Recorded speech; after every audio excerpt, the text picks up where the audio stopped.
ஈரோடு கிழக்கு தொகுதி இடைத்தேர்தலில் 46 பேர் போட்டியிட உள்ளனர். ஈரோடு கிழக்கு தொகுதி இடைத்தேர்தலின் வாக்குப்பதிவு வரும் February 5ஆம் தேதி நடைபெற உள்ளது.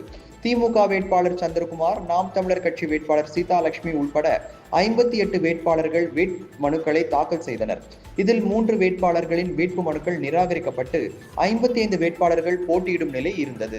இந்நிலையில் 7 சுயேட்சை கட்சி வேட்பாளர்கள் மற்றும் ஒரு பதிவு செய்யப்பட்ட அங்கீகரிக்கப்படாத கட்சியின் மாற்று வேட்பாளர் என மொத்தம் 8 வேட்பாளர்கள் தங்கள் வேட்பு மனுக்களை திரும்ப பெற்றதால் ஈரோடு கிழக்கு தொகுதி இடைத்தேர்தலில் திமுக மற்றும் நாம் தமிழர் கட்சி வேட்பாளர்கள் உள்பட 46 வேட்பாளர்கள் போட்டியிட உள்ளனர்.